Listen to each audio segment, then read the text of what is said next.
नमस्कार प्यारे बच्चों, स्वागत है आपका यूपी बोर्ड के number 1 online educational channel UP board high school Vidyakul में। मैं आपका एसएसटी टीचर दीपक दुबे आप सभी का अपनी क्लास में भरपूर स्वागत करता हूं। बालकों, आशा कर रहा हूं आप लोग स्वस्थ होंगे, मस्त होंगे और व्यस्त भी होंगे। व्यस्त कहाँ होना है आपको? अपनी पढ़ाई लिखाई में। तो आज जैसा कि आप पीछे देख भी रहे होंगे, क्या लिखा हुआ है? कॉन्स्टिट्यूशन, है ना। तो मैं आज आपके लिए क्लास 9th में जो आपकी एक पुस्तक है पॉलिटी की, है ना, नागरिक शास्त्र की, उसका चैप्टर नंबर 2 अध्याय 2 क्या है? संविधान निर्माण। उसके बारे में आज हम चर्चा करेंगे और कोशिश करूंगा कि ये जो चर्चा है वो आप लोग के लिए यूजफुल होगी और आप लोग इस तरीके से इसका ज्ञान अर्जित कर लेंगे कि पुनः कभी कोई आपसे पूछे कि भाई संविधान क्या होता है, संविधान निर्माण क्या होता है, किस तरीके से देश को आगे बढ़ने के लिए जस्टिस, लिबर्टी, फ्रीडम, इक्वलिटी, ये सब शब्दों का जो एक मूक दर्शन है वो देखने को मिलता है। ये सब आपको पता चल जाएगा आज मेरी इस क्लास में। तो मेरी ये उम्मीद है कि ये जो चैप्टर है वो आज आपको पूरी तरीके समझ में आ जाएगा। ठीक है, कोशिश करूंगा कि इसको मैं आज कंप्लीट कर लूं। अगर कुछ छूटता है तो फिर वो आगे पीछे भी देखा जाएगा, लेकिन फिलहाल मेरी पूरी कोशिश रहेगी कि मैं आज आपके सामने इस चैप्टर के धागा खोल दूं कि ये चैप्टर आपको इतना कंठस्थ हो जाए कि आपको पता चल जाए कि संविधान क्या है, संविधान की सर्वोच्चता क्या है, क्या कोई देश का शासन संविधान के ऊपर कार्य कर सकता है, क्या कोई राजशाही, क्या कोई गणतंत्रशाही संविधान का अतिक्रमण कर सकता है, या सब कुछ संविधान के दायरे में होगा। आपके स्वतंत्रता का रक्षक कौन होगा, आपको समानता कौन दिलाएगा, आपके हित और अनहित का कौन ज्ञान रखेगा। ये सारी वार्तालाप आज क्लियर होगी मेरे इस अध्याय के माध्यम से, मेरे इस क्लास के माध्यम से। तो ये क्लास आप लोग के लिए बहुत ही बेहतरीन होने वाली है, बहुत यूजफुल होने वाली है और मैं गारंटी के साथ कह सकता हूं कि बालक जब आप इस चैप्टर को पढ़ेंगे तो आपके मस्तिष्क का चौमुखी विकास होगा। वो सारी चीजें जो कि आपकी मूलभूत आवश्यकता भी है और आपको ज्ञान भी होना चाहिए, वो इस अध्याय के माध्यम से आपको पता चलेंगी। तो उम्मीद कर रहा हूं कि आप सब लोग हमारे साथ इस एक यात्रा पर निकलेंगे और कुछ अच्छा गहन अध्ययन करने का प्रयास करेंगे, कुछ संवर्धन करने का प्रयास करेंगे, कुछ ज्ञान अर्जित करने का प्रयास करेंगे। चलो बालकों, सभी का स्वागत है मेरी इस क्लास में। ठीक है, संविधान निर्माण वाली क्लास में। चलिए हम किसकी बात करेंगे? हम बात करें डेमोक्रेसी की, है ना। डेमोक्रेसी की जो हमारी जो बातचीत होगी वो आपके सामने यहाँ पर अर्जित होगी। चलिए, आखिर संविधान निर्माण होता क्या है, पहले आप इसके बारे में चर्चा और प्रतिचर्चा कर लें। आखिर संविधान निर्माण होता क्या है? तो सबसे पहले आपको ये जानना होगा कि आखिर संविधान किसे कहते हैं। सबसे पहले आपको ये जानना होगा कि संविधान किसे कहते हैं। देखिए बेटा, संविधान एक ऐसी लिखित किताब है जो किसी देश के शासन व्यवस्था को चलाने के लिए प्रयोग में लाई जाती है। ठीक है, आप नॉर्मल इसका अगर यूज करना चाहे, एक नॉर्मल परिभाषा जानना चाहे तो संविधान क्या है? संविधान एक ऐसी किताब है जिसमें वो सभी नियम कानून लिखे हैं जिसके माध्यम से कोई गणतांत्रिक राज्य क्या होता है, अपनी शासन व्यवस्था को चलाता है। यहां पर उसके अधिकारों का, किसके अधिकारों का? उस देश में रहने वाले नागरिकों के अधिकारों का बहुत विस्तृत वर्णन दिया होता है। देश में क्या नियम बनेंगे, क्या कानून बनेंगे, किस प्रकार से देश आगे प्रगति करेगा, किस प्रकार के तौर तरीकों का वो पालन करेगा, वो सारी वार्तालाप, वो सब कुछ संविधान में अंकित होता है। ठीक है, ये बात आप लोग को बहुत अच्छे तरीके से समझ में आ रही होगी, ये मैं जान सकता हूं। ठीक है, अब देखिए क्या लिखा है। संविधान लिखित नियमों की एक ऐसी किताब है जिसे किसी देश में रहने वाले लोग सामूहिक रूप से मांगते हैं। ठीक है, संविधान सर्वोच्च कानून है। संविधान क्या है? संविधान सर्वोच्च है। संविधान क्या है? संविधान सर्वोच्च है, अर्थात संविधान के दायरे में रहकर ही सारे क्रियाकलाप होंगे। कोई भी संविधान का अतिक्रमण नहीं कर सकता, कोई भी व्यक्ति संविधान का अतिक्रमण नहीं कर सकता।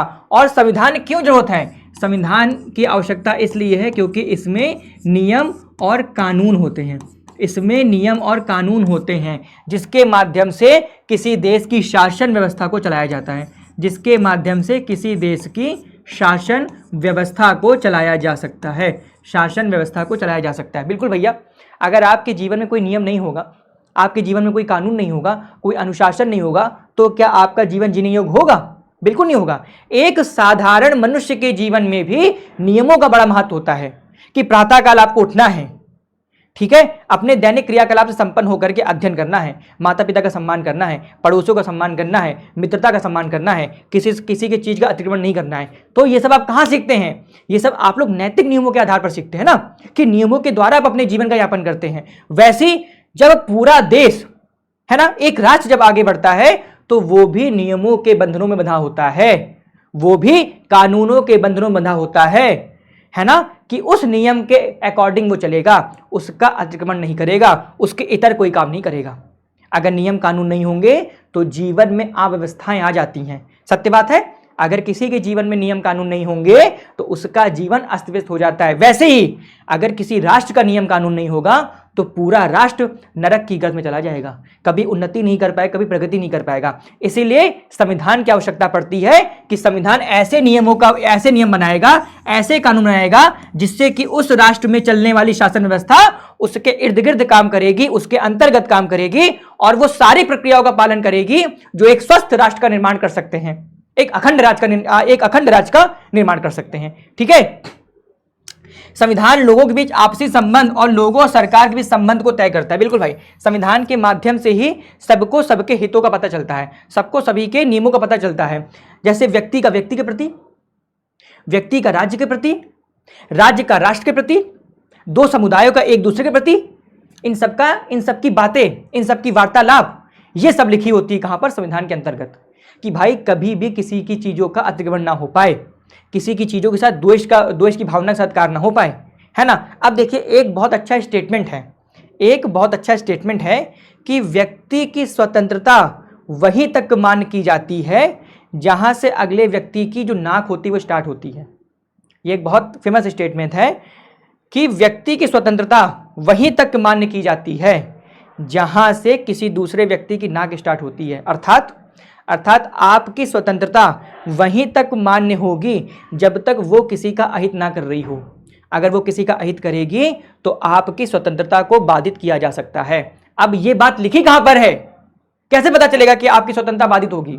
कैसे पता चलेगा किसी व्यक्ति का अधिकारों का हनन हो रहा है? तो ये सारी बातें कहां लिखी हुई? संविधान में। ये सारी बातें कहां लिखी हुई हैं? संविधान में लिखी हुई है ना। क्यों? संविधान आपको देता है क्या? मौलिक अधिकार।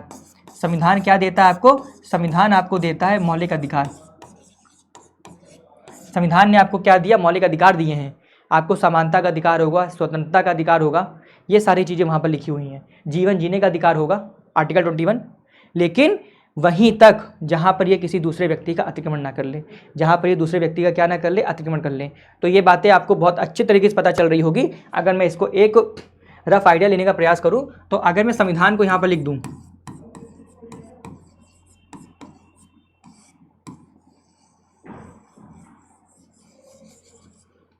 ठीक है, तो आप क्या कहने का प्रयास करेंगे? आप कहेंगे सर जी संविधान क्या है? नियम कानून की एक पुस्तक है। नियम कानून की एक लिखित पुस्तक है।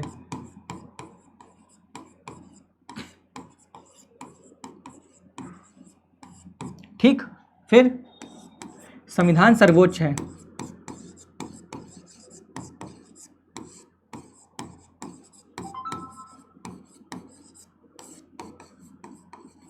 ठीक है, फिर शासन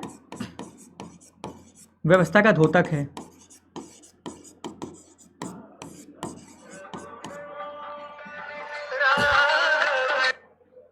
शासन व्यवस्था क्या है? शासन व्यवस्था का द्योतक है।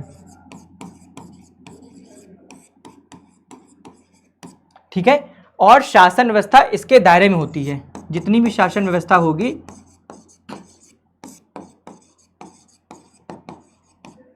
वो संविधान के दायरे में होगी।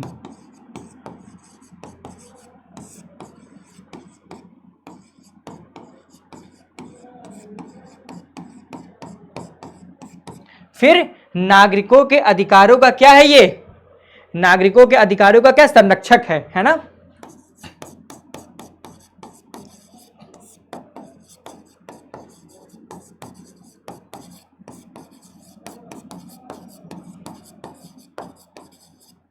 चलिए, अब जब आपकी पुस्तक स्टार्ट होती है तो सबसे पहले उसमें एक राष्ट्र का जिक्र है। उसमें एक राष्ट्र का जिक्र है जिसका नाम है दक्षिण अफ्रीका, है ना। जिसका नाम क्या है? जिसका नाम है दक्षिण अफ्रीका। दक्षिण अफ्रीका के बारे में कुछ किताब आपसे कहना चाहती है। संविधान को हमने जन्म समझ लिया, संविधान क्या होता है। अब जब आगे स्टार्ट होता है तो आगे स्टार्ट होता है संविधान में दक्षिण अफ्रीका के बारे में कि आखिर दक्षिण अफ्रीका में ऐसे क्या डायमेंशन चल रहे थे, ऐसी क्या प्रक्रियाएं चल रही थी जो कि आपको पढ़नी है। अच्छा, आप ये दक्षिण अफ्रीका का मैप देख रहे हैं, मतलब पीछे उसका फ्लैग देख रहे हैं, और एक ये सामने आपके सामने एक व्यक्ति हैं, है ना। इन व्यक्तियों को बहुत से बच्चे पहचान गए होंगे, जो नहीं पहचान पाए मैं उनसे अवगत करा देता हूँ। ये है नेल्सन मंडेला जी। ये कौन है? ये जो व्यक्ति हैं उनका नाम है नेल्सन मंडेला जी, ठीक है। इन्हें दक्षिण अफ्रीका का गांधी बोला जाता है। गांधी जी के विचारों से बहुत ज़्यादा प्रेरित थे, अहिंसावादी थे ये क्या थे? ये एक अहिंसावादी नेता थे, ये एक अहिंसावादी थे और गांधी जी के विचारों को फॉलो करते थे। किसको फॉलो करते थे? गांधी जी के विचारों को फॉलो करते थे। अब अगर मैं आपके सामने एक छोटी सी कहानी लिखूं तो आप उसको समझने का प्रयास करिएगा। हमें दक्षिण अफ्रीका के बारे में पढ़ने को कहा गया है, क्यों? दक्षिण अफ्रीका आप जानते हैं कि अफ्रीका में है, अफ्रीका कॉन्टिनेंट का एक देश है जिसका नाम है साउथ अफ्रीका। अफ्रीका कॉन्टिनेंट के सबसे साउथ में पड़ता है, ठीक है। इसको दक्षिण अफ्रीका बोलते हैं। यहाँ तक बात समझ में आ गई होगी। अब देखिए, साउथ अफ्रीका तक भी क्या था कि जो ब्रिटिशर्स थे उनका वर्चस्व स्थापित हो गया था। जो ब्रिटिशर्स थे साउथ अफ्रीका, उनकी भी कॉलोनी थी, उनका उपनिवेश था, ठीक है। वो वहाँ पहुँचे। अब आपको ये बात बहुत अच्छे से पता है कि साउथ अफ्रीका चूँकि अफ्रीका महाद्वीप में है, इसीलिए यहाँ पर जो लोग रहते थे वो श्याम वर्ण के थे। मेरी बात को गौर करिएगा, हम बात कर रहे हैं दक्षिण अफ्रीका की। यहाँ पर जो लोग रहते थे वो क्या थे? वो श्याम वर्ण के थे, मतलब थोड़े काले थे। आप कह सकते हैं वहाँ पर ब्लैक पर्सन थे, है ना, ब्लैक पीपल वहाँ पर रहा करते थे। इतना समझ में आ गई। अब जब गोरे वहाँ पर जाते हैं तो गोरे थोड़ा सा स्टैंडर्ड थे भाई। यूरोप की कंट्रियाँ वैसे भी बहुत डेवलप हो चुकी थी, बहुत स्टैंडर्ड थी। उसके अपेक्षा के जो साउथ अफ्रीका था उतना डेवलप नहीं कर पाया था। वहाँ पर शिक्षा नहीं थी, वहाँ पर रोजगार के साधन नहीं थे, मतलब वहाँ पर कुल मिलाकर ये गरीबी थी। अगर हम कंपेयर करेंगे ब्रिटेन से, अगर हम कंपेयर करेंगे यूरोप की कंट्रियाँ से, तो अफ्रीका आज भी बहुत पीछे है। तो साउथ अफ्रीका उस टाइम पे क्या था? बहुत पीछे हुआ करता था। यहाँ पर श्याम वर्ण के लोग रहते थे, अशिक्षित थे, उतना इनका विकास नहीं हो पाया था अकॉर्डिंग टू, अगर हम कंपेयर टू यूरोप के लोगों से, ठीक है, या ब्रिटिशर्स से। तो ब्रिटिशर्स वहाँ पर जाते हैं और जिस प्रकार से आपने देखा कि ब्रिटिशर ने भारत में अपना पैर फैलाया, प्रसार किया, फैलाव किया, वैसे ही उन्होंने साउथ अफ्रीका में किया था। और धीमे धीमे क्या होता है, संपूर्ण साउथ अफ्रीका पर वो क्या करते हैं? अपना आधिपत्य स्थापित कर लेते हैं। संपूर्ण साउथ अफ्रीका पर वो क्या करते हैं? अपना आधिपत्य स्थापित कर लेते हैं। अर्थात साउथ अफ्रीका को वो क्या करते हैं? अपनी कॉलोनी बना लेते हैं, अपना उपनिवेश बना लेते हैं, ठीक है। अब इस बात को आप लोग बहुत अच्छे तरीके से जानते होंगे कि ये ब्रिटिशर्स जहाँ जाते थे वहाँ पर क्या करते थे? बदतमीजी करते थे। बदतमीजी इन द सेंस वहाँ पर उस देश को गुलाम बनाना चाहते थे, उस देश को गुलाम बनाना चाहते, जैसे कि उन्होंने भारत में किया था। सेम एज इट इज़ वो करते हैं कहाँ पर? साउथ अफ्रीका में, ठीक है। लेकिन इसके अतिरिक्त एक और घिनौना काम करते हैं वो लोग। गुलाम बनाया, शोषण किया, हर तरीके से लोगों को प्रताड़ित किया, लेकिन एक और घिनौना काम करते थे। उस घिनौने काम का नाम था क्या? रंगभेद।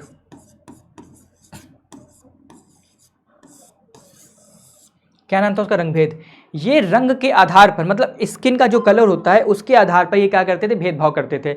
अब चूंकि ब्रिटिशर्स गोरे थे, वो गौर वर्ण के थे, और जो अफ्रीका के व्यक्ति थे वो श्याम वर्ण, जैसे आप इनको देखेंगे, इनका वर्ण आपको श्याम दिखेगा, है ना, ये थोड़े ब्लैक पीपल टाइप के दिखेंगे, लेकिन इसमें इनकी कोई गलती नहीं है, ये तो ईश्वर का दिया हुआ रंग है। आप गोरे भी हो सकते हैं और आप श्याम वर्ण के हो सकते हैं, डजंट मैटर। लेकिन वो बदतमीज आदमी थे, तो उन्होंने यहाँ पर रंगभेद की नीति अपनाई। मतलब जो श्याम वर्ण के लोग होते थे, जो काले कलर के लोग होते थे, उनको इन्होंने बहुत ज़्यादा प्रताड़ित किया। वो लाइब्रेरी में नहीं जा सकते थे, वो किसी अच्छे स्कूल में पढ़ नहीं सकते थे, वो नदी का जो समुद्र का तट होता है, बीच होता है, वहाँ नहीं जा सकते थे, वो किसी रेस्टोरेंट में खाना खाने नहीं जा सकते थे, वो किसी पक्की सड़क पे नहीं चल सकते थे। मतलब उन पर हद से ज़्यादा उन्होंने प्रतिबंध लगाया, जस्ट बिकॉज वो लोग श्याम वर्ण के थे, जस्ट बिकॉज वो लोग क्या थे? ब्लैक कलर के थे, है ना, ब्लैक पीपल थे। तो ब्रिटिशर्स ने वहाँ पर सबसे जो गंदा काम किया था वो किया था रंगभेद को अपना करके। वो किसको किया था? रंगभेद को अपना करके किया था, कि रंग के आधार पर वहाँ पर क्या किया जाता था? विविधीकरण किया जाता था, है ना। स्किन की कलर के आधार पर वहाँ क्या किया जाता था? विविधीकरण किया जाता था। इतनी कहानी आप लोग को बहुत अच्छे तरीके से समझ में आ रही होगी। चलिए अब आगे देखते हैं। रंगभेद, यहाँ लिखा हुआ आपके सामने रंगभेद, पढ़िए इसको। रंगभेद नस्ली भेदभाव पर आधारित उस व्यवस्था का नाम है जो दक्षिण अफ्रीका में विशिष्ट तौर पर चलाई गई। दक्षिण अफ्रीका की यह व्यवस्था यूरोप के गोरे लोगों ने ला दी थी, है ना। यूरोप के गोरे लोगों ने इसको लादा था, किसको, रंगभेद को। मतलब स्किन के कलर के आधार पर वो क्या करते थे, विभेदीकरण करते थे। आपका जो स्किन का कलर होगा उसके आधार पर वो क्या करेंगे, विभेदीकरण करेंगे। और जो काले लोग होते थे उन पर पूरी तरीके से प्रतिबंध लगाते थे। वो कहीं आ जा नहीं सकते थे, किसी रेस्टोरेंट में खाना नहीं खा सकते थे, किसी अच्छे स्कूल में पढ़ नहीं सकते थे, किसी लाइब्रेरी में नहीं जा सकते थे, किसी होटल में नहीं जा सकते थे, किसी बीच पे नहीं जा सकते थे। इवन वो लोग अपने पूजा स्थल पर भी नहीं जा सकते थे।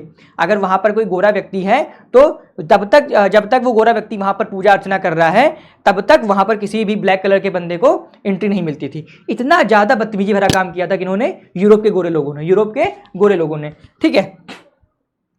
दक्षिण अफ्रीका में रंगभेद। 17वीं और 18वीं शताब्दी में व्यापार करने या यूरोप की कंपनियों ने दक्षिण अफ्रीका को गुलाम बनाया, जैसे कि इन्होंने हिंदुस्तान को बनाया था। भाई आते थे ये लोग व्यापारी बन करके, बन जाते थे राजा, है ना।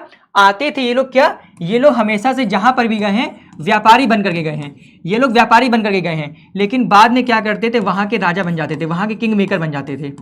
क्या बन जाते थे, वहां के किंग मेकर। वहां के क्या बन जाते थे, वहां के बन जाते थे किंग मेकर। ये बहुत बेकार काम था, है ना। व्यापारी बन करके जाते थे। देखो व्यापार करने आई थी, लेकिन इन्होंने इसको स्लेव बना लिया, इसको गुलाम बना लिया। किसको, दक्षिण अफ्रीका को, ठीक है। बड़ी संख्या में यहाँ गोरे लोग बस गए और यहाँ के स्थानीय चमड़ी वाले लोगों को के साथ इन्होंने भेदभाव शुरू किया और रंगभेद को प्रारंभ कर दिया। और रंगभेद को इन्होंने क्या कर दिया, रंगभेद को इन्होंने प्रारंभ कर दिया। तो बालकों, मैं इतना आशा कर रहा हूं कि जो रंगभेद है उसके बारे में आप लोग समझ गए होंगे कि कलर के आधार पर, स्किन कलर के आधार पर लोगों के साथ भेदभाव करना, ठीक है। रंगभेद की नीति के अंदर अश्वेतों पर प्रतिबंध, ठीक है। देखो, गोरों की बस्तियों में बसने की इजाजत उनको नहीं थी, परमिट होने पर ही वहां पर काम करने जा सकते थे। काले लोग गोरों के लिए आरक्षित स्थानों पर नहीं जा सकते थे। गोरों को गिरजाघर में सम्मिलित नहीं किया गया था। अश्वेतों को संगठन बनाने और इस भेदभावपूर्ण व्यवहार का विरोध करने का भी अधिकार नहीं था। इसके अतिरिक्त वो लोग कॉलेज नहीं जा सकते थे, ठीक है। और क्या बोलते, नदी तट पर नहीं जा सकते थे, नदी तट पर नहीं जा सकते थे, लाइब्रेरी नहीं जा सकते थे, है ना, किसी होटल्स में नहीं जा सकते थे। इतने ज्यादा प्रतिबंध लगाए थे किन्होंने, अंग्रेजों ने। और इवन अगर वो लोग विरोध करना चाहते थे तो उसके लिए वो संगठन भी नहीं बना सकते थे। अगर वो लोग विरोध करना चाहें तो उसके लिए वो लोग संगठन तक नहीं बना पाते थे। मतलब अंग्रेजों ने हद ही कर दी थी। अंग्रेजों ने क्या किया था, अंग्रेजों ने हद ही कर दी थी। आगे देखिए, अब एक नए संविधान की ओर चलने का प्रयास था। अब जब ये सारी बातें हो रही थी कि भाई इतना ज़्यादा विभेदीकरण हो रहा है, इतना ज़्यादा शोषण हो रहा है, तो भाई जब शोषण अति कर देगा, अति सर्वत्र वर्जते, बोलते हैं ना, अति सर्वत्र वर्जते, जब हद से ज़्यादा अति हो जाती है तो एक ना एक दिन उसका काम तमाम होना ही होता है ना, पाप का घड़ा फूटता ही है। और इसी तरीके से क्या होता है, इन लोगों के द्वारा किया गया जो कृत्य था उसका भी घड़ा फूटने वाला था, ठीक है। अब जब इतना ज़्यादा दिक्कतें हो जाती हैं भाई, तो जो अश्वेत लोग होते हैं वो कहते हैं बस, इनफ इज़ इनफ, हम इतना ज़्यादा नहीं सहेंगे। अब हमें क्या करना, अब हमें इनके खिलाफ कुछ ना कुछ करना ही पड़ेगा। अब हमें इनके खिलाफ कुछ ना कुछ करना पड़ेगा, आंदोलन करना ही पड़ेगा, आंदोलन हमें करना ही पड़ेगा। तो मैंने जो आपको तस्वीर दिखाई किनकी, नेल्सन मंडेला जी की, उन्होंने इस पूरे आंदोलन की बागडोर संभाली। उन्होंने बोला कि ये जो भी सिस्टम हो रहा है हम उसका पूरी तरीके से विरोध करते हैं। रंग के आधार पर आप हमारे यहाँ भेदभाव नहीं कर सकते हैं। आप भी मनुष्य हैं, हम भी मनुष्य हैं। अगर हमारा रंग डिफरेंट है तो इसका मतलब ये नहीं है कि आप ईश्वर हो गए हैं और हम दानव हो गए हैं, ऐसा कुछ नहीं है। हम अगर ह्यूमन बींग्स हैं तो जो अधिकार आपको है वही अधिकार हमको भी है। तो नेल्सन मंडेला जी के नेतृत्व में ये आंदोलन प्रारंभ होता है। हालांकि आपको पता है, जब भी कोई क्रांति की जाती है, जब भी कोई आंदोलन होता है, तो उसके सफल होने में बहुत दिन लग जाते हैं ना, डिकेड्स बीत जाते हैं, शताब्दियां, दशक बीत जाते हैं उसके सफल होने में। तो एक लंबा संघर्ष किया कि इन्होंने, नेल्सन मंडेला जी ने एक लंबा संघर्ष किया, लेकिन उन्होंने हार नहीं मानी। उन्होंने बोला मैं संघर्ष करूंगा, अहिंसा के मार्ग पर आगे बढ़ूंगा, लेकिन अपने अधिकारों को इन अंग्रेजों से लेकर के रहूंगा। मैं क्या करूंगा, लेकर के ही रहूंगा, चाहे कुछ भी हो जाए। संघर्ष प्रारंभ होता है, आंदोलन प्रारंभ होता है, क्रांति प्रारंभ होती है, और फिर क्या होता है, वो सुनहरा दिन भी आता है कि जब वो अपने लक्ष्य में सफल हो जाते हैं। अब इसके बीच की जो घटनाएं हैं वो मैं आपको यहाँ पढ़ाने का प्रयास कर रहा हूँ, ठीक है। देखिए, रंगभेद के खिलाफ जब संघर्ष और विरोध बढ़ता गया तो सरकार को एहसास हो गया कि अब यह जोर जबरदस्ती से अश्वेतों पर अपना राज कायम नहीं रख सकती, बिल्कुल, है ना। क्या हो रहा था, रंगभेद के खिलाफ हर तरफ से साउथ अफ्रीका में क्या था, विरोध बढ़ता चला गया। लोगों ने आंदोलन प्रारंभ कर दिया, लोगों ने क्रांति प्रारंभ कर दी। तो जो अंग्रेज सरकार थी, अंग्रेज समझिए गोरे थे, तो जो गोरे लोग थे वो इस बात को पूरी तरीके समझ गए थे कि अब बहुत दिनों तक हम इन पर राज नहीं कर सकते, अब बहुत दिनों तक हम इन पर राज नहीं कर सकते। इसलिए गोरी सरकार ने अपनी नीतियों में बदलाव चालू कर दिए, है ना। वो डर गई, जो गोरे लोग थे अंततः वो डरते हैं और अपनी नीतियों में क्या करते, बदलाव प्रारंभ करते हैं। भेदभाव वाले कानूनों को वापस ले लिया गया, राजनीतिक दलों पर लगा प्रतिबंध और मीडिया पर लगी पाबंदी हटा ली गई। 28 वर्ष तक जेल में कैद रखने के बाद नेल्सन मंडेला को आजाद कर दिया गया। सोचो 28 वर्षों तक ये व्यक्ति जेल में था, 28 वर्षों तक ये व्यक्ति जेल में था और इसने हार नहीं मानी। 28 वर्षों तक ये व्यक्ति जेल में था, इस व्यक्ति ने हार नहीं मानी, क्योंकि इन्होंने जो बीड़ा उठाया था कि मुझे अफ्रीका में रंग भेद को खत्म करना है, अपने अधिकारों को मांगना है। भाई हमारे नैसर्गिक अधिकार है, हमारे मूलभूत अधिकार है, हमारे फंडामेंटल राइट है कि हमें स्वतंत्रता मिलनी चाहिए, हमें समानता मिलनी चाहिए, हम कहीं भी निस्वार्थ निर्बाध रूप से भ्रमण कर सके, ये हमें आज़ादी मिलनी चाहिए। तो अगर ये आज़ादी किसी गोरी चमड़ी वाली लोगों के लिए है, तो वो जो काली चमड़ी वाले लोग हैं उनको भी होना चाहिए। किसी भी तरीके का ये भेदभाव नहीं होगा कि तुम अश्वेत हो तो तुम यहाँ नहीं घूम सकते, क्योंकि जब ईश्वर ने मनुष्य को बनाने में विभेद नहीं किया, जब ईश्वर ने कोई क्या बोलते डिफरेंशिएशन नहीं लागू किया, तो तुम कौन होते हो लागू करने वाले? तुम भी तो इंसान हो, आखिर तुमको बनाया तो ईश्वर नहीं है। तो इस बात को इन्होंने समझा और अपने आंदोलन को चालू रखा। 28 ईयर्स ये जो व्यक्ति था वो जेल में था, लेकिन इसने हार नहीं मानी और अंततः क्या होता, अपने लक्ष्य में सफल भी होता है। और जब ये 1994 में जेल से बाहर आते हैं तो दक्षिण अफ्रीका को स्वतंत्र कराते हैं। किनसे? अंग्रेजों से, और स्वतंत्र दक्षिण अफ्रीका के पहले राष्ट्रपति बनते हैं। तो यहाँ से आपका एक फैक्ट क्लियर हो गया कि नेल्सन मंडेला जी 28 वर्ष तक जेल में थे। 1994 को ये जेल से बाहर आते हैं और स्वतंत्र दक्षिण अफ्रीका के पहले राष्ट्रपति बनते हैं। ठीक है, स्वतंत्र दक्षिण अफ्रीका के वो क्या होते, पहले राष्ट्रपति बनते हैं। अब देखिए आखिरकार 26 अप्रैल, हाँ देखो 1994 की मध्य रात्रि को दक्षिण अफ्रीका गणराज्य का नया झंडा लहराया और यह दुनिया का नया लोकतांत्रिक देश बन गया, दुनिया का नया लोकतांत्रिक देश बन गया। रंगभेद वाली सरकार व्यवस्था शामिल हुई और नस्ल वाली लोगों से मिली सरकार के गठन का रास्ता अपनाया गया। अब अगर कोई आपसे पूछे दक्षिण अफ्रीका के पहले राष्ट्रपति कौन थे, तो आप नाम लिख देंगे इनका, नेल्सन मंडेला जी का, है ना, नेल्सन मंडेला। ये कौन थे? ये पहले राष्ट्रपति थे, कहाँ के? दक्षिण अफ्रीका के। चलिए अब देखिए ये नेल्सन मंडेला जी कुछ कह रहे हैं, पर ये क्या कह रहे हैं, यह सब कैसे हुआ? आइए इस असाधारण बदलाव के बाद नए दक्षिण अफ्रीका के पहले राष्ट्रपति नेल्सन मंडेला, देखो नए दक्षिण अफ्रीका के पहले राष्ट्रपति नेल्सन मंडेला, नए दक्षिण अफ्रीका के पहले राष्ट्रपति नेल्सन मंडेला के मुंह से जाने। ऐतिहासिक रूप से एक दूसरे के दुश्मन रहे दो समूह रंगभेद वाली शासन व्यवस्था की जगह शांतिपूर्ण ढंग से लोकतांत्रिक व्यवस्था अपनाने पर सहमत हो गए, क्योंकि दोनों एक दूसरे का भला चाहते थे। यहाँ होगा भला चाहते थे, दोनों एक दूसरे का क्या करते थे, भला चाहते थे।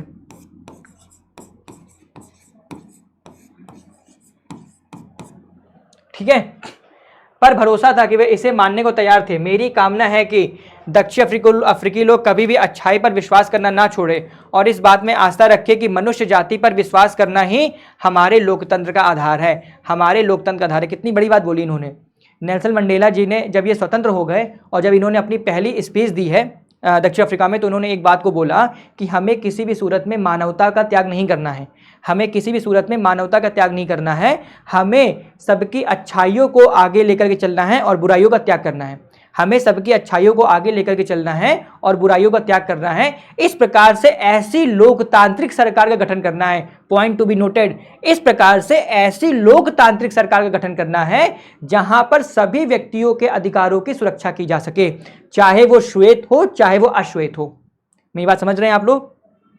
व्यक्ति नेल्सन मंडेला स्वतंत्र दक्षिण अफ्रीका के पहले राष्ट्रपति बनते हैं और अपनी पहली स्पीच में बोलते हैं पूरे दक्षिण अफ्रीका के लिए कि भले चाहे हम पर इन गोरे लोगों ने कितना भी यातनाएं दी हो, कितनी प्रताड़ना दी हो, कितना भी हमारा शोषण किया हो, लेकिन आज के बाद से ये दक्षिण अफ्रीका एक स्वतंत्र डेमोक्रेटिक कंट्री है, इसीलिए इस दक्षिण अफ्रीका में रहने वाले प्रत्येक नागरिक के अधिकारों की सुरक्षा की जाएगी, उनकी स्वतंत्रता को मान्यता दी जाएगी और हम एक ऐसे स्वस्थ लोकतांत्रिक देश का निर्माण करेंगे जिसमें किसी के मन में भी द्वेष भावनाएं नहीं होंगी, चाहे वो गोरा हो चाहे वो काला हो। ये बात बोली थी कि इन्होंने नेल्सन मंडेला जी ने, और इन्होंने कहा था कि मानवता को ही हमें क्या करना है, आगे बढ़ाना है। हमें मानवता को ही क्या करना, हमें आगे बढ़ाना है।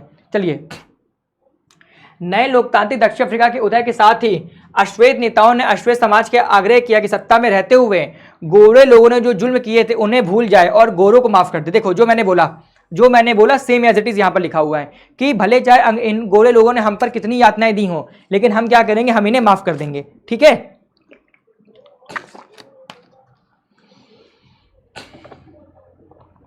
और देखो उन्होंने कहा आइए अब सभी नस्लों तथा स्त्री पुरुष की समानता, लोकतांत्रिक मूल्यों, सामाजिक न्याय और मानव अधिकारों पर आधारित नए दक्षिण अफ्रीका का निर्माण करें। है ना, एक लोकतांत्रिक डेमोक्रेटिक साउथ अफ्रीका का निर्माण करना है जो कि मानवता पर आधारित होगा। जो किस पर आधारित होगा, मानवता पर आधारित होगा। एक पार्टी ने दमन और निश्चित हत्याओं के जोर पर शासन किया था, दूसरी पार्टी ने आज़ादी की लड़ाई की अगुवाई की थी। नए संविधान के निर्माण के लिए दोनों ही साथ साथ बैठी। ठीक है, आगे देखो, 2 वर्षों की चर्चा और बहस के बाद उन्होंने जो संविधान बनाया वैसा अच्छा संविधान दुनिया में कभी नहीं बना। इस संविधान में नागरिकों को जितने व्यापक अधिकार दिए गए हैं उतने दुनिया के किसी संविधान ने भी नहीं दिए हैं। मतलब 2 वर्ष लग गए, साउथ अफ्रीका के संविधान को बनने में 2 वर्षों का समय लग गया, और इन्होंने एक ऐसे संविधान का निर्माण किया जिसमें नागरिकों को इतने ज़्यादा अधिकार हैं, उतने अधिकार शायद दुनिया में अन्य किसी देश में नहीं है।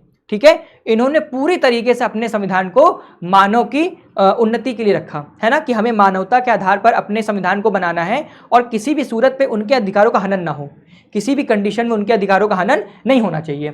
साथ ही उन्होंने यह फैसला भी किया कि मुश्किल मामलों में समाधान की कोशिश में किसी को भी अलग नहीं किया जाएगा और ना ही किसी को बुरा या दुष्ट मानकर बर्ताव किया जाएगा। देखो कितनी सुंदर बात कर रहे हैं, इतनी ब्यूटीफुल लाइन है कि अगर मान लो कोई क्या बोलते हैं, अगर कोई विविधीकरण भी होता है, जैसे मान लो अगर कोई मुश्किल फैसला भी है, कोई विरोधाभास भी है, तो भी हम क्या करेंगे, हम एक कोशिश करेंगे कि उसको हम सुलझा ले।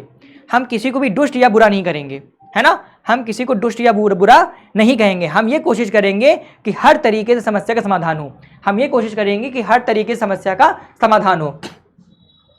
इस बात पर भी सहमति बनी कि पहले जिसने चाहे जो कुछ किया हो, लेकिन अब से हर समस्या के समाधान में सबकी भागीदारी होगी। ठीक है, आगे देखिए, दक्षिण अफ्रीकी संविधान की प्रस्तावना इस भावना को बहुत खूबसूरत ढंग से व्यक्त करती है कि दक्षिण अफ्रीकी संविधान से दुनिया भर के लोकतांत्रिक लोग प्रेरणा लेते हैं। दुनिया भर के जो लोकतांत्रिक लोग हैं वो प्रेरणा लेते हैं। 1994 तक जिस देश की दुनिया भर में अलोकतांत्रिक तौर तरीकों के लिए निंदा की जाती थी, आज उसे लोकतंत्र के मॉडल के रूप में देखा जाता है। क्या बात है, मतलब इन्होंने कितना भयंकर सुधार किया। हमें प्रशंसा करनी होगी, जो प्रशंसा के लायक है उनकी प्रशंसा अवश्य करनी चाहिए कि इन्होंने इतने बेहतरीन ढंग से काम किया कि वो देश जिसकी 1994 के पहले लोग आलोचना किया करते थे, आज उसके डेमोक्रेटिक मॉडल के लोग प्रशंसा करते हैं, उससे सीखते हैं और उस आधार पर अपने देश में संशोधन करते हैं। उस आधार पर क्या करते हैं, अपने देश में संशोधन करते हैं। यह काम दक्षिण अफ्रीकी लोगों द्वारा साथ रहने, साथ काम करने के दृढ़ निश्चय और पुराने कड़वे अनुभवों को आगे के इंद्रधनुषी समाज बनाने में एक सबक के रूप में प्रयोग करने की समझदारी दिखाने के कारण संभव हुआ है ना। मतलब दक्षिण अफ्रीका के लोगों ने क्या किया, उन्होंने पिछली जितनी बुराइयां थी सबको समाप्त कर दिया। उन्होंने बोला कि अगर गोरों ने हमारा शोषण किया है तो ठीक है, लेकिन आज के बाद से हम कभी भी मन में द्वेष नहीं पालेंगे, किसी के लिए बुरा बर्ताव नहीं करेंगे, हम हर समस्या का समाधान करने का प्रयत्न करेंगे, है ना, अलगाववाद नहीं करेंगे, लोगों को हीन भावनाओं से नहीं देखेंगे, लोगों के विचारों का सम्मान करेंगे, लोगों की स्वतंत्रता का सम्मान करेंगे, समानता को आगे बढ़ाएंगे, कुल मिलाकर के अपने नागरिकों के उत्थान में कार्य करेंगे। जब इतने अच्छे तरीके से कोई राष्ट्र आगे बढ़ेगा तो निश्चित रूप से उस राष्ट्र की प्रशंसा होगी, निश्चित रूप से उस राष्ट्र को आगे बढ़ते हुए लोग देखेंगे, उसके मॉडल को कॉपी करेंगे कि आखिर हमें उस राष्ट्र से सीखनी चाहिए कि भाई वो राष्ट्र कितनी मुश्किलों से आगे बढ़ा और अंततः वो आज क्या कर रहा है, दुनिया में अपने झंडे गाड़ रहा है। ठीक है, चलिए आगे देखते हैं। एक बार फिर मंडेला के शब्दों में ही बात समझे। दक्षिण अफ्रीका का संविधान इतिहास और भविष्य दोनों की बातें करता है। वाह व्हाट अ लाइन। इसे तो बेटा हम लोग कर लेते हैं हाईलाइट। देखिए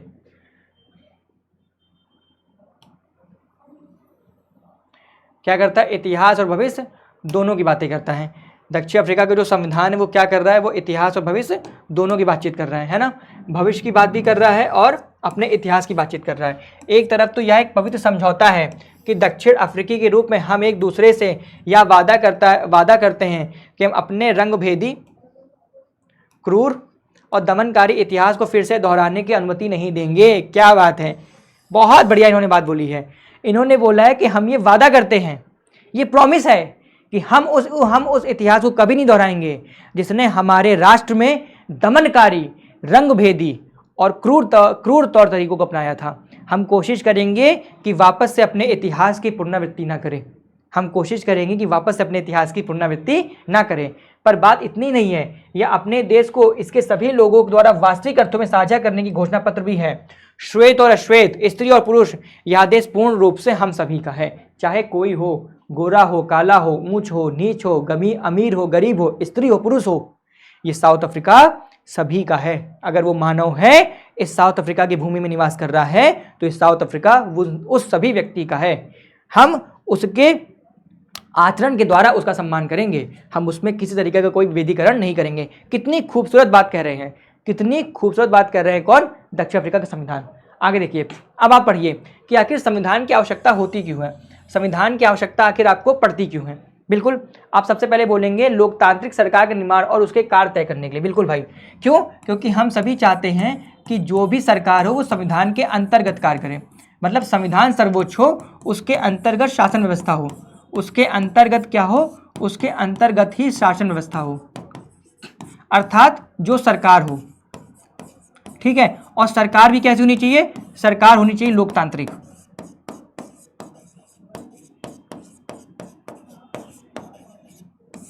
सरकार कैसी होनी चाहिए? सरकार होनी चाहिए लोकतांत्रिक। मतलब संविधान की आवश्यकता किस लिए है? कि संविधान इसलिए बने कि शासन व्यवस्था संविधान के दायरे में हो, ठीक है।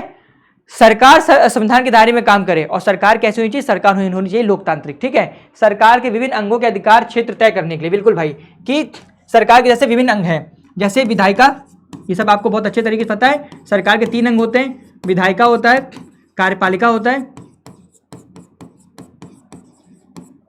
और न्यायपालिका होता है,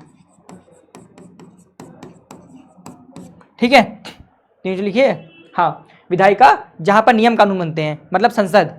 कार्यपालिका जो इस नियम कानून को लागू करवाती है, और न्यायपालिका जो इनको देखती है, इनको ऑब्जर्व करती है कि कोई गलत काम तो नहीं बन रहा है। इसी वजह से संविधान का क्या बोलते हैं, कॉन्सेप्ट है कि संविधान क्या करती है? सबके अधिकार क्षेत्र तय करती है कि आपका अधिकार कितना होगा, इस बात की जो सीमा है वो हम तय करेंगे, ठीक है। सरकार को अपनी शक्तियों के दुरुपयोग से रोकने के लिए, बिल्कुल, अगर संविधान के अंतर्गत सरकार होगी तो कभी भी वो अपनी शक्तियों का दुरुपयोग नहीं कर पाएगी, है ना, किसी चीज का अतिक्रमण नहीं कर पाएगी। क्यों? क्योंकि उसको वही नियम कानून मानने हैं, उसी नियम कानून के अकॉर्डिंग गवर्नमेंट को चलाना है जो कि संविधान में दिया हुआ है। जो कि किसमें दिया हुआ है? जो कि संविधान में दिया हुआ है, ठीक है। ये बात आप लोग को अच्छे तरीके से समझ में आ रही होगी, ठीक है।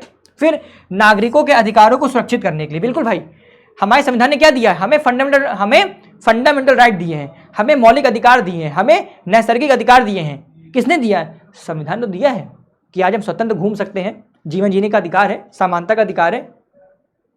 ये सब अधिकार किसने दिए हैं? ये सब अधिकार हमको दिए संविधान ने, और यही नागरिक अधिकार है जिनको मान्य करना पड़ता है सरकार को भी, ठीक है। फिर अच्छे समाज के गठन के लिए, बिल्कुल भाई, अगर कोई नियम कानून नहीं होगा तो कभी भी एक स्वस्थ समाज का निर्माण हम कर ही नहीं पाएंगे।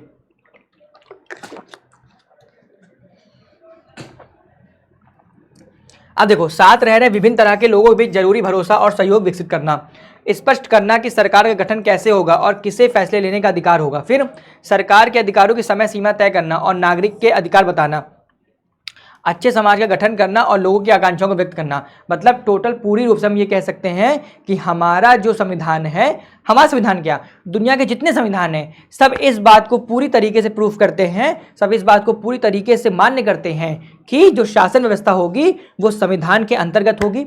सरकार कभी भी मनमानी नहीं करेगी, शासन व्यवस्था के क्षेत्रों को निर्धारित किया जाएगा, सबके अपने अलग अलग अधिकार होंगे, एक सभ्य समाज का निर्माण होगा, ठीक है, जिसमें सभी व्यक्तियों के अधिकारों की सुरक्षा की जाएगी, ठीक है। लोगों में आपसी सौहार्द हो सके, लोगों में भाईचारा हो सके, ये सारी बातें भी संविधान में लिखी है, ठीक है। लोगों के अधिकारों की सुरक्षा हो सके, ये सारी बातें भी कहाँ लिखी हुई है? संविधान में लिखी हुई है। इसीलिए संविधान की आवश्यकता हर एक लोकतांत्रिक देश में है। अगर किसी राष्ट्र को आगे बढ़ना है तो नियम कानून के माध्यम से ही आगे बढ़ा जा सकता है, ठीक है। अगर संविधान नहीं होगा तो वहां पर रहने वाले नागरिकों के अधिकारों की सुरक्षा कभी नहीं हो पाएगी, है ना। और एक लोकतांत्रिक राष्ट्र की पूंजी है संविधान, एक डेमोक्रेटिक जो कंट्री है उसकी पूंजी संविधान है, क्योंकि इसी के अकॉर्डिंग क्या होता है, आपके यहाँ का आचार व्यवहार, आपके यहाँ की शासन व्यवस्था, आपके यहाँ का नियम कानून, इन सब की बातों की चर्चा देखने को मिलती है। ठीक है, एक स्पष्ट अभिव्यक्ति देखने को मिलती है। ठीक है बालको, स्वतंत्रता, अगर संविधान है तो स्वतंत्रता है।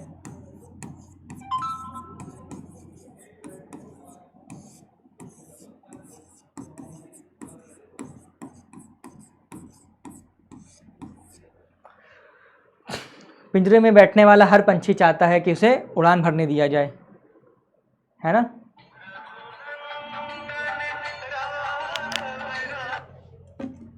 हेलो,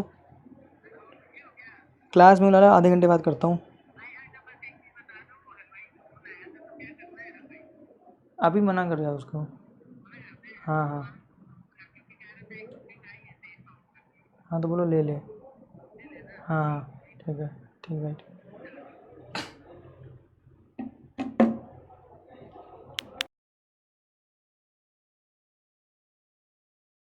हेलो हेलो, हाँ तो बेटा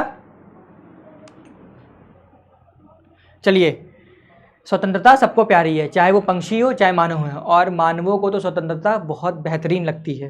ठीक है, सबको पता है। अब देखो, हर देश में अलग अलग समूह के लोग रहते हैं। संभव है कि उनके रिश्ते दक्षिण अफ्रीका के गोरे और कालो जितने कटुतापूर्ण नहीं हो, पर दुनिया भर के लोगों के बीच विचारों और हितों में फर्क रहता है। लोकतांत्रिक शासन सिस्टम हो या ना हो, दुनिया के सभी देशों में ऐसे बुनियादी नियमों की जरूरत होती है। बिल्कुल देखो, मेरी बातें यहाँ पर लिखी हुई हैं, है ना, कि एक बुनियादी नियम होना चाहिए भाई।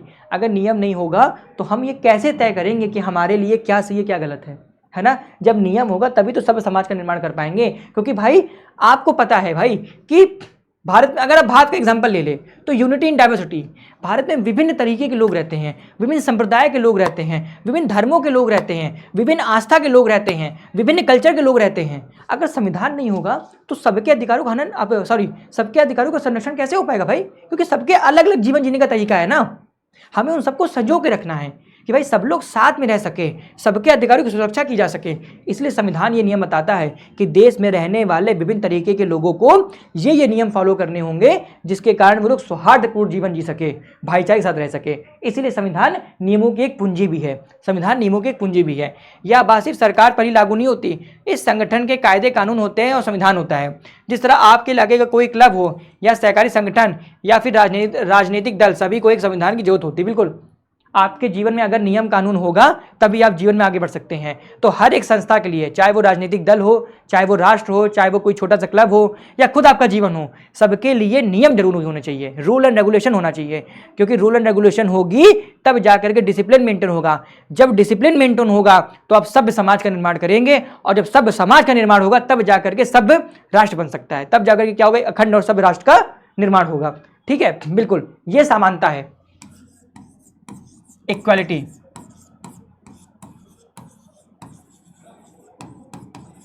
अब इक्वालिटी है, पता कैसे चलेगा भाई, भाई समानता है। समानता हमें कैसे पता चलेगी, क्योंकि समानता हमारे संविधान में दी गई है ना, समता, है ना। इक्वालिटी हमारे संविधान में है कि सभी के साथ बराबरी होगी, रंग के आधार पर, लिंग के आधार पर, जाति के आधार पर, धर्म के आधार पर किसी के साथ भेदभाव नहीं होगा। मनुष्य हो तो मनुष्य के साथ जीवन जियो, है ना, सबके साथ अधिकार होगा। इवन पशु पक्षियों का भी अधिकार है, पेड़ पौधे का भी अधिकार है, नदियों का भी अधिकार है, सबके अधिकारों की सुरक्षा की जाती है। इसलिए संविधान में जो नियम कानून होते हैं उसके माध्यम से क्या होता है, सबके समानता के अधिकार का क्या होता है, संरक्षण होता है। ठीक है, भारतीय, अब यहाँ बात हो रही है भारतीय संविधान के निर्माण की, पढ़ लीजिए इसको भी। भारत जैसे विशाल व विविधता भरे देश के लिए संविधान बनाना आसान नहीं था। 1858 के बाद ब्रिटिश सरकार ने भारत सरकार के लिए कई अधिनियम पारित किए, लेकिन भारतीय आकांक्षाओं को पूरा नहीं कर सके। देश ने धर्म के आधार पर हुए बंटवारे की विभीषिका झेली थी। 1928 में मोतीलाल नेहरू और कांग्रेस के 8 अन्य नेताओं ने भारत का संविधान लिखा था। क्या बात है। 1931 में कराची में भारतीय राष्ट्रीय कांग्रेस के अधिवेशन में प्रस्ताव में भी यह रखा गया कि आज़ाद भारत का संविधान कैसा होगा। इन दोनों ही दस्तावेजों ने स्वतंत्र भारत के संविधान में सार्वभौमिक वयस्क मताधिकार, स्वतंत्रता और समानता के अधिकार और अल्पसंख्यकों के अधिकारों की बात भी कही गई थी। देखो बेटा, जब भारत के संविधान का निर्माण हुआ, मैं यहाँ लिख देता हूँ, जब हमने इंडिया की बात की, तो बेटा आपको ये बात पता है कि भारत 1947 के पहले क्या था, गुलाम था। 1947 के पहले क्या था? ठीक है, जब 1947 में भारत आजाद होता है, ठीक है, अब जब ये आजाद भारत है तो हमें चाहिए क्या? हमें चाहिए एक संविधान, है ना? क्यों? इसमें बात होनी चाहिए नागरिकों के अधिकारों की।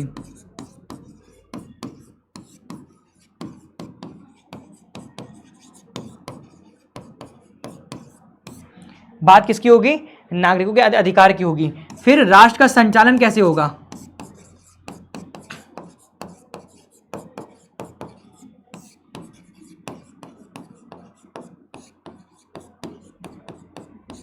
इसके लिए क्या होगा? नियम बनेंगे, है ना? इसके लिए क्या होगा? इसके लिए कानून बनेंगे। ठीक है, ये सारी जब बातें होंगी, इसीलिए हमने क्या किया? भारत के संविधान का निर्माण किया। और आपकी बात बहुत अच्छे से पता है कि भारत के संविधान को बनने में लगभग 2 साल 11 महीने और 18 दिन लग गए थे, है ना? प्रारूप समिति थी, उसने तैयार किया था। और इसके अध्यक्ष कौन थे? Doctor B.R. अम्बेडकर, है ना? ये थे। अब देखिए इस वाली बात को पढ़िए। 1928 में भी एक कार्य हुआ था जिसमें मोतीलाल नेहरू और कांग्रेस के 8 अन्य नेताओं ने भारत के संविधान को लिखा था। भारत के संविधान को लिखा था, मतलब जब भारत परतंत्र था, जब भारत गुलाम था, उस समय भी भारत के संविधान को लिखने के लिए बातचीत हो रही थी कि उनको पता था आज नहीं तो कल हमारा इंडिया फ्री होगा। जब भारत हमारा स्वतंत्र हो जाएगा तो हमें अपना संविधान कैसे करना है, अपने राज्य का किस प्रकार से निर्माण करना है, उसके लिए बातचीत हो रही थी। फिर 1931 में जब कराची का अधिवेशन होता है, तब भी भारतीय राष्ट्रीय कांग्रेस के अधिवेशन में प्रस्ताव रखा गया था कि आज़ाद भारत का संविधान कैसा होगा, जब हमारा प्यारा भारत आज़ाद हो जाएगा तो किस प्रकार का संविधान होगा, किस प्रकार के नियम और कानून होंगे। इन सारी बातों पर भी चर्चा हो रही थी, क्योंकि इन दस्तावेजों में ये बात की गई थी कि हम जब भी भारत आज़ाद होगा सार्वभौमिक वयस्क मताधिकार रखेंगे, सबकी स्वतंत्रता को सुनिश्चित किया जाएगा, सबको समानता का अधिकार दिया जाएगा और अल्पसंख्यकों के अधिकारों को भी सुरक्षित रखा जाएगा। अर्थात पूरी तरीके से भारतीय संविधान को बनाने के लिए लोग मान लीजिए 1928 से ही लग गए थे। जो भारतीय नेता थे उन्होंने 1928 से ही ये नियम कानून बनाने स्टार्ट कर दिए थे कि आज़ाद भारत कैसा होगा। सबका सपना था कि आखिर आज़ाद भारत होगा कैसा, किस प्रकार के कानून बनेंगे, है ना? हम क्या ऐसा अच्छा करेंगे कि अखंड भारत का निर्माण कर सके, हम क्या ऐसा काम कर लेंगे कि हम उस राष्ट्र का निर्माण करें जहां पर सबके अधिकारों को सुनिश्चित किया जा सके। इसीलिए ये सारी प्रक्रियाएं 1928 से लागू हो गई थी। ठीक है, देखो 1931 में कराची में भारतीय राष्ट्रीय कांग्रेस अधिवेशन में प्रस्ताव रखा गया था आज़ाद भारत का संविधान कैसा होगा। फिर इस तरह से भारतीय संविधान की नींव रखी गई थी। हालांकि उस समय ब्रिटिशों का शासन था तो भारत के राजनीति विशेषज्ञ कुछ कर नहीं सकते थे, बिल्कुल ना। 1928 में क्या था? भारत गुलाम था तो वो कुछ कर नहीं सकते थे, लेकिन उन्होंने सपना देखा था कि हमें आज़ाद भारत के संविधान को तैयार करना है जहां पर हर एक व्यक्ति के अधिकारों को सुनिश्चित किया जाएगा। धीरे धीरे सभी कार्यसभाओं में भाग लेने के अवसर मिलने लगा था। ठीक है, यह अच्छे समाज के गठन के लिए लोगों की आकांक्षाओं को व्यक्त करता था। जिन देशों में संविधान है वे सभी लोकतांत्रिक शासन वाले हो जरूरी नहीं है, लेकिन जिन देशों में लोकतांत्रिक शासन है वहाँ संविधान का होना जरूरी है। अगर आप एक डेमोक्रेटिक कंट्री हैं तो आपके यहाँ पर कॉन्स्टिट्यूशन होगा, क्योंकि डेमोक्रेटिक कंट्री की नींव क्या है? कॉन्स्टिट्यूशन है। कॉन्स्टिट्यूशन के अकॉर्डिंग आपको आगे बढ़ना है, कॉन्स्टिट्यूशन के अकॉर्डिंग आपको अपने सारे काम करने हैं, संविधान के अकॉर्डिंग आपको अपने देश का शासन व्यवस्था संभालनी है, सभी नागरिकों के अधिकार को सुनिश्चित भी करना है। ठीक है, ब्रिटेन के खिलाफ आज़ादी की लड़ाई के बाद अमेरिकी लोगों ने अपने लिए संविधान का निर्माण किया। फ्रांसीसी क्रांति के बाद फ्रांसीसी लोगों ने एक लोकतांत्रिक संविधान को मान्यता दी। इसके बाद यह चलन हो गया कि हर लोकतांत्रिक शासन व्यवस्था में एक लिखित संविधान होगा। चाहे आप अमेरिका का एग्जाम्पल ले लीजिए, चाहे आप अमेरिका का एग्जाम्पल ले लीजिए या फ्रांस का एग्जाम्पल ले लीजिए, हर कंट्री ने क्या किया? अपने लिए संविधान बनाया है। हर कंट्री ने क्या किया? अपने लिए एक लिखित संविधान बनाया है। क्योंकि भाई अगर आप एक डेमोक्रेटिक कंट्री है तो आप क्या नियम कानून होंगे, तो नियम कानून समझ में कैसे आएंगे कौन से नियम कानून है भाई? उसके लिए एक लिखित दस्तावेज होना चाहिए ना, तो वही लिखित दस्तावेज संविधान है, जिसके कारण आपके यहाँ की जो शासन व्यवस्था होगी वो संचालित होगी। ठीक है, a healthy democracy requires a decent society, it requires that we are honourable, generous, tolerant and respectful. Charles B Parking, है ना। ये संविधान के लिए लिखा गया एक वक्तव्य है।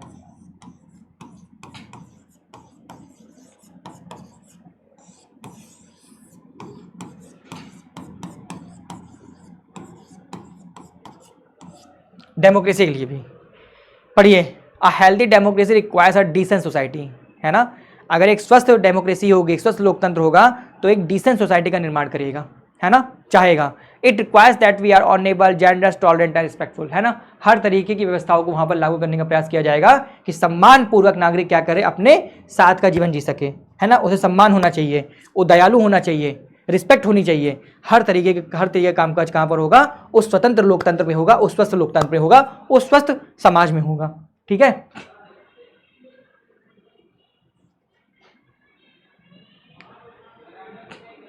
देखिए ये क्या है, यहां के लोग प्रसन्न हैं, मतलब यहां पर स्वस्थ लोकतंत्र है।